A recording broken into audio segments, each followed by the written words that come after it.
Reel fans, thanks for tuning in. On today's episode, Haley and I talk about personal growth, self-love, and how to tie it all together with our community.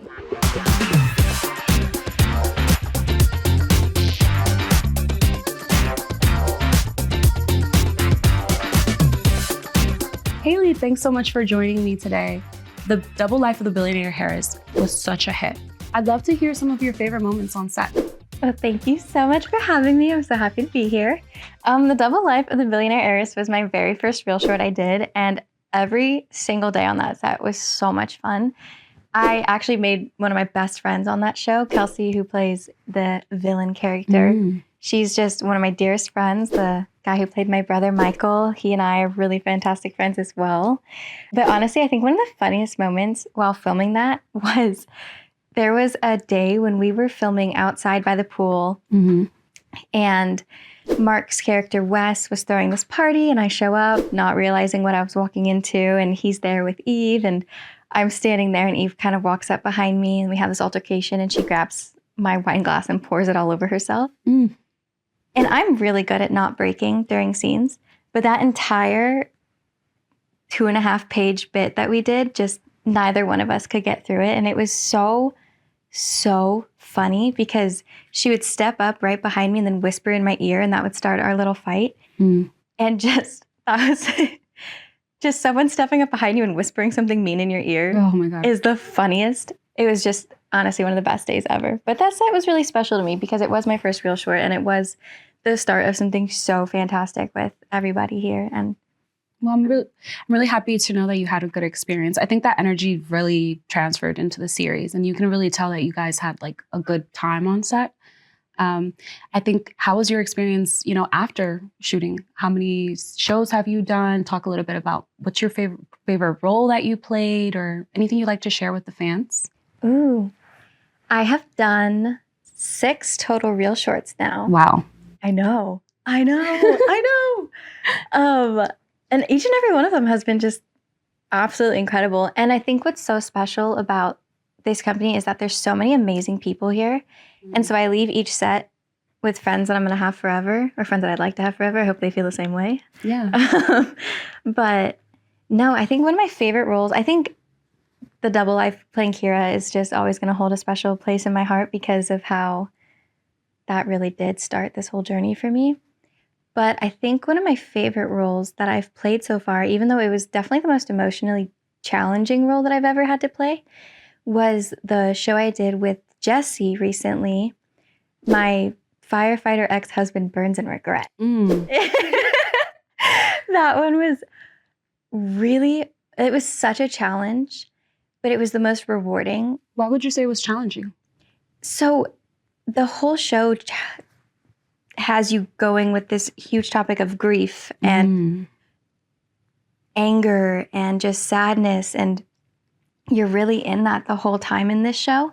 And there's moments where it's lighter, but it's still what's on your mind is it's all following the grief of my daughter dying, and it turns into, I think we did such a great job with it though, and I'm really, really so proud of that, because that was a part of acting that I've always been afraid of, having to be that vulnerable and be that emotional and tap into anger and sadness and grief, and portraying that was just really As rewarding. an actor, what would you say is like the most like hard emotion to capture or to embody when acting? Would it be grief?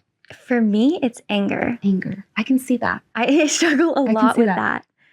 I don't know what it is. Is it like, would you say that you struggle with anger, like embodying that in your personal life? Or is it something that it's just hard for you to capture in a role? Both. 100% in real life too.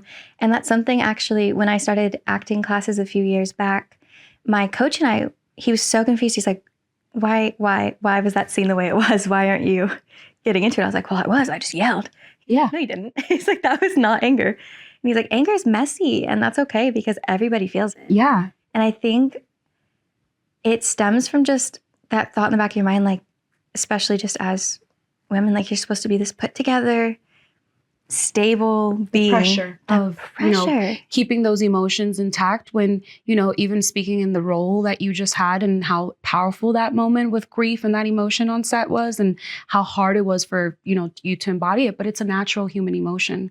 So it's pretty interesting. Like when you said that, I kind of thought about it and I was like, is it that, grief is, because for some actors, I think grief would be easy to like embody and bring into the role. And I guess with that being said in mind, how would you say your personality is off camera? Because since there's the correlation of like acting and bringing that forward, what would you say is Haley off camera? Haley off camera. I think I'm a very calm person. A lot of the time, I kind of just am here for a good time. I would really love to tell you that I'm a go with the flow person, but I'm so not. I'm definitely a planner and I definitely love to like know what I'm getting into. But I think like the things that make me happiest just like in day-to-day life that I think show a lot about who I am. Like I love just sitting down, watching some movies with my friends and talking or going to brunch and getting a couple drinks and just chatting about our weeks, just the total debriefs and just relaxing conversation with people. I guess since I know that anger is like something that in your personal life and in acting, it's a little hard to just carry that emotion or to hold space for it. What would you say is like your favorite emotion to feel? That is such a good question.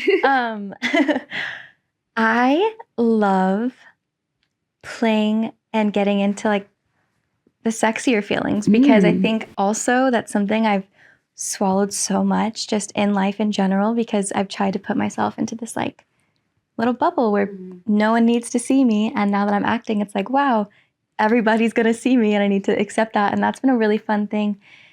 All of the emotions, but specifically that, like allowing myself to feel confident and feel sexy walking into a room and playing characters that are just confident, strong women. It's been the coolest feeling. And I'm like, wow, I really like this feeling. Yeah, I know. It sounds like from your experience, like acting is like a great way to like kind of like dibble dabble into different emotions that you kind of have in the back, and you don't really embody a lot, like the sexiness and bringing that forward into characters and being able to like kind of discover that through your roles. I think that's pretty interesting. It's been so like therapeutic almost. Why would you say therapeutic? It's so rewarding when you're doing a scene and you're, whether it's like yelling at somebody or telling somebody how you feel, and then you get to leave and you're like, wow, that wasn't as scary as I thought. Maybe I can do this in real life. Yeah. And same with anger, because again, like even in scenes, it's almost like I felt ashamed to be like Angry. this big, loud, in your face person. Deep breaths. I know. Because I completely can understand that feeling. Sometimes you just want to like let it go. Yeah. But you want to contain. Yes, exactly. Exactly. And it's like, you never know if it's too much. And I don't know why. I guess just at some point in my life, I picked up that from somebody. How is happiness not too much, but anger is? Exactly. It's all the same thing. Like you're allowed to have feelings. People are encouraged to have emotions. That's the most exciting part about being alive and having feelings, is that you get to experience so many things. And I think like one of the beauty of that is, like you said, being a woman and being able to be that in tune with your feelings and being able to choose how to express them. And I think it's so interesting to hear that you've been able to kind of like explore that through your roles at Real Short. And, you know, the roles are very woman empowering, and she gets to choose her billionaire, and she gets to choose how she wants to be steamy and how she wants to be spicy or how she wants to engage. So I think that's really interesting. It's a really interesting take. And I think the fans can definitely see that in the role. Like, you know, seeing you've had 6 different roles already. And I think they can see that energy and that exploration, like when you bring that forward, because the fans really love your acting. Has there been any interactions or any like fun discussions that you've had with fans or just in general? Yes, I got recognized in a diner recently. Here in LA? In Bakersfield. Oh, wow. Yeah. I was just sitting there having some breakfast, and one of the workers had come up, and it turned into this whole thing, and it was just so funny. But one girl had walked out of the kitchen with actually the Billionaire Heiress show on her phone. She's like, this is you. I said, yeah, that's me. And she said, this is my favorite show right now. And we just had this lovely chat afterwards, me and some of the girls that were working there, and took some photos. They asked for my autograph. And that was just the craziest feeling to me, that not only do people watch this, but they enjoy it and they like it and they come back to watch more. But I have a couple of people who DM me quite a bit after any show's released or anything like that. Funny enough, a couple of the girls that have messaged me, they're like, your show's coming out. And I'm like, what? And then I'll go to the app and be like, oh my gosh, I have a show coming out. That's so cool. But they're on it and they've made TikToks about everything. It's just the coolest feeling. And it's really rewarding, especially I get some messages here and there of girls texting or messaging me on Instagram saying that, you know, I inspired them and they want to get into acting now because they feel like they can do it. And I'm like, you can do it. You can do anything you set your mind to, and absolutely go for it. And I've had extensive conversations with girls on Instagram about how to do it, how to get into acting. I've sent them my coach's information. Like, if you're really serious, like, join his class and like, let's see where you can go. Yeah. I think that's really cool of you, because it's like you have this constant theme of like women empowerment and helping others kind of like just achieve success. And I think it's perfect. But I hear you're really tough cooking. And you've done Taekwondo for 12 years. Yeah. Yes. Oh my gosh. I haven't practiced in a few years, but I'm getting back into it in the new year. I found a studio and I'm so excited. But yeah, growing up, my parents tried to put me in every sport ever, and I just was never good at anything. Why Taekwondo? So, because the last thing they tried to put me in was dance, and I was just not graceful at all. And they're like, you know what, go to Taekwondo with your brother. And I loved it. I loved it. I stayed with it for so long. I am a second-degree black belt. I medaled at championships and competitions, and it was just like a really cool way to grow up. And I'm really thankful my parents put me in it. My mom did it. My mom's a black belt too. Oh, wow. But it was just really, really an incredible experience. And it teaches you a lot of discipline too, and teaches you a lot of, it's especially nice for the self-defense aspect of things. And it comes into play a lot with stunt work in these shows. And it's been really cool to. Yeah, no, I think that's like a beautiful hidden talent of yours. And I think it's really interesting because usually anger and protection come in hand. And it seems like you're very well protected. I mean, 12 years of Taekwondo, I would not want to get you angry. How about that? I think I wouldn't want it. And then I guess like, I see like you've explored a lot and you've really taken time to just kind of know different sides of yourself. How has that journey been? Like, how would you say you've reached this moment of like self-acceptance and just overall of confidence? Ooh, it's been a scary journey, a long journey even. I don't even think I'm fully there yet, but I think honestly, first of all, therapy is fantastic. 10 out of 10 recommend. Yes. But I think it just comes down to the fact that, you know, like when you're going to bed at night, it's just you. Yeah. It's just you and your thoughts. And you got to be okay with looking in the mirror every day. And I wasn't for so long. And I think, you know, I was such a people pleaser and such a yes man for everything and everybody that it just made me into someone I didn't like to be around. And I woke up one day and I was like, this is exhausting and so pointless. Yeah, I always tell my friends that you have to accept your friend request first. Instead of accepting everyone else's, you have to be your friend first. And I think that just hearing you, I feel that they're like, you understand very well what self-love is. Would you define it in that way? Like just being with yourself at the end of the day and being accepted, or finding that self-acceptance? Or how would you define self-love? I would define self-love as, at the end of the day, when I go home, I'm so happy to be with myself. Yeah. And yes, my own company. I love my own company. Sometimes I even think like, oh, I'd love to be my friend. If I wasn't me, I'd love to run into me on the street. Yeah.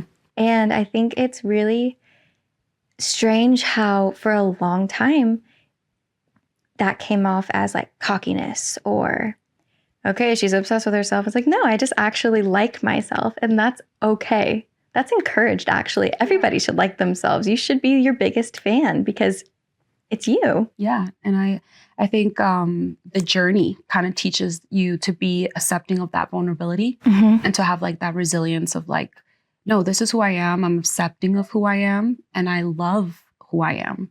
I think, would you say was like the biggest lesson that has given you that clarity?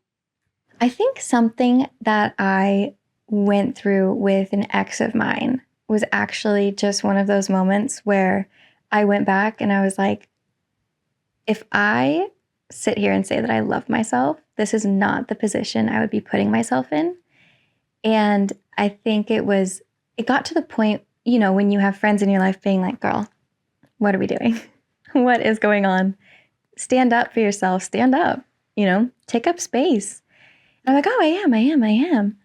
But then, I wasn't. And it was just one of those moments where, if you're surrounding yourself with people who claim to love you, but talk to you like they don't love you and talk to you like you're less than, or do things that people don't do to people that they love, like, it's one of those moments like, okay, clearly I need to figure this out on my own and it's no one else's fault anymore. It's just I need to figure out what to do and what the next step is. And that next step was realizing that I need to love myself enough to put on my shoes and walk out that door and figure it out along the way. No, absolutely. I think part of self-love is having to choose yourself and protect yourself and say, if I don't take care of me, no one really will.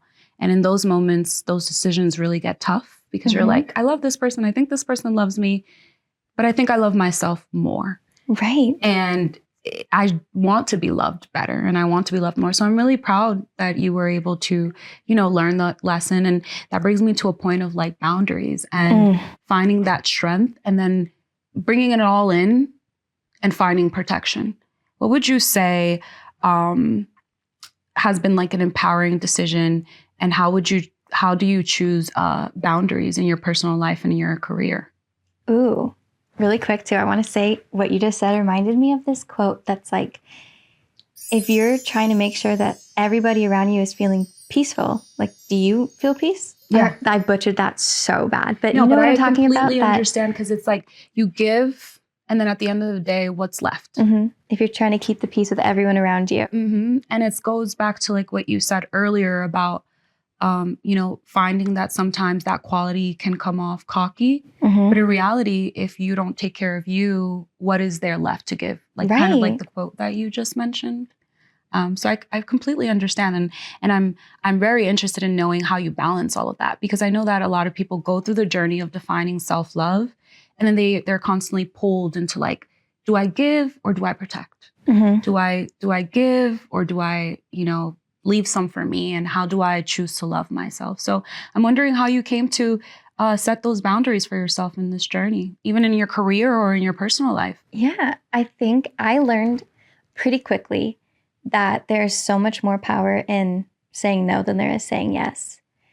And if people care about you, they'll respect your no's and they'll understand where you're coming from, and you guys can find that middle ground and compromise. And if they don't like that, then they're not people that you need to be around, because they're self-serving and that has nothing to do with you, and they can take that elsewhere.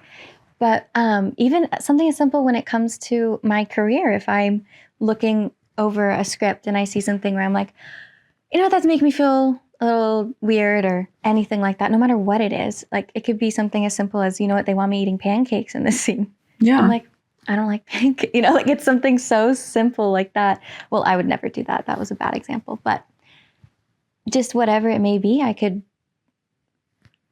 learned that it's so much better to just tell people what I'm feeling and figure it out, and then everybody's on the same page and everybody's happy. And in my personal life, same thing, where, I used to say yes to going out all the time and doing everything everybody wanted me to do, showing up to every event, every dinner, every outing. And it got to the point where, that's exhausting sometimes. And especially because this year especially has been so busy for me, which is something I'm grateful for till the day I die. This is just the coolest experience. But just spreading yourself too thin, and then, like you said, like you can't give if you're not. Yeah. It's like I'm giving from an empty cup, Yeah, and you can't do pour. That. I think love is a choice, and part of being vulnerable is being transparent and choosing your yes and your no's. And to that note, I guess, where do you find your strength? Where do you find the strength to say no? Oh, man. I think the strength that I have found was in me, just buried so deep, and something I guess that I started to swallow a lot growing up. Mm-hmm. And it wasn't until my mom, who is just like the greatest human being on this planet, sat me down and was like, what are we doing? Awareness. Yeah. It's like, you're allowed to say no. And that was such a crazy moment for me, being like, I'm allowed to? What do you mean? And finding that strength just from watching her go through life, watching my friends go through their lives, and meeting people in this industry, especially since working more, I have found I've grown so much stronger because it's encouraged here.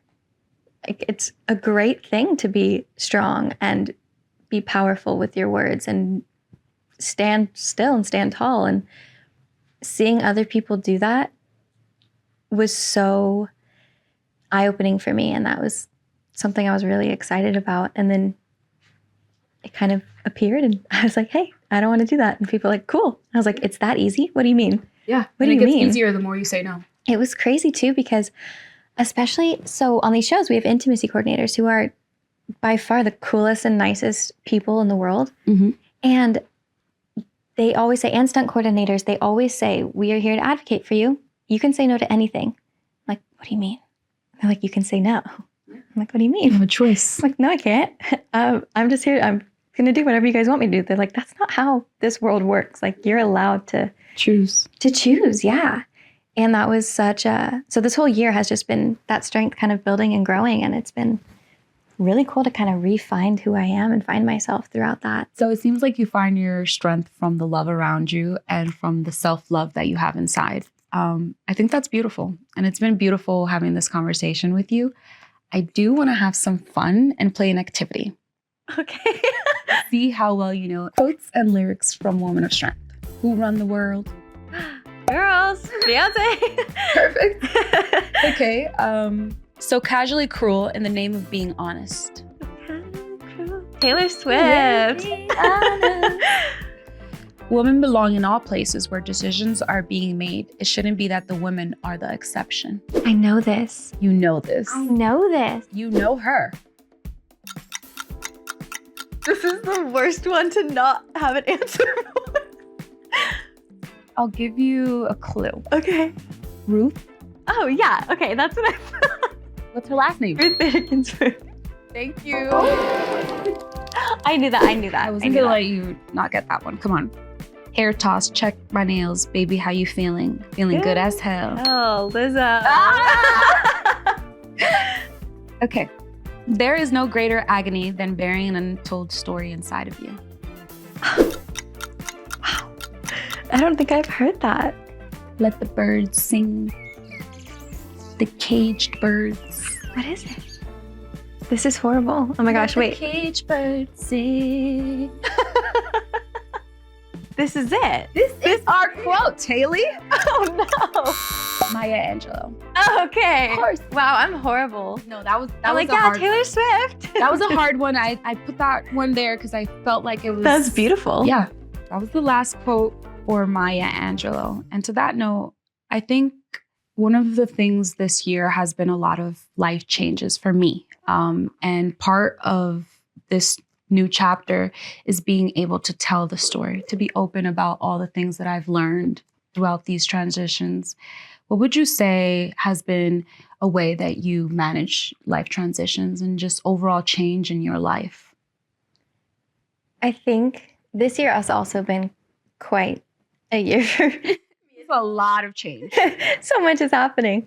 But, you know, I quit my day job. I act full time now. I have an apartment in LA. I have just it feels like every aspect of life is changing.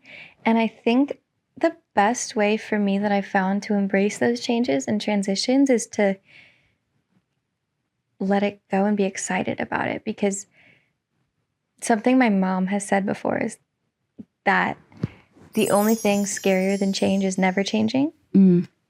And that has always sat with me. And because change is so scary, transitioning into different aspects and moments in life is terrifying. Yeah. And I think it's going to happen regardless, whether you are fighting it or not. And I think for me, something I found is in a year from now, I'm not going to remember how stressed I was, how anxious I was, how much I was grasping onto the things I was scared of changing. I'm just going to be excited that I did it and I took the leap and that I'm where I am today because of those changes. Yeah, I think someone told me once that the only thing that's permanent is change. Oh, yeah. That's great. Yeah. And being accepting of change helps you create more space for what you want to have. And I think it's beautiful that part of accepting the life transitions is accepting change, accepting letting go, and just welcoming the new. What would you say has been like something that has been really hard to let go recently? Control. Control. That is something I've been, because I wasn't always a yay change. I've always been a very much, I need my same routine, my same people, my same everything. And going from working at a restaurant and having a set schedule and knowing I'm going to wake up at this time and do this, go to work, then do this, and that's it, and that's cool. And I'll do acting class once a week and we'll be happy and fun and it's exciting. And that's what my life is, to everything is up in the air until like 12 hours before you're on set. You don't know where you're going, what you're doing. Yeah. It's so spontaneous. Yes. And that's been something that I never thought I would be okay with. My mom, sorry, I keep talking about my mom. I love her. I want to meet her. She's fantastic.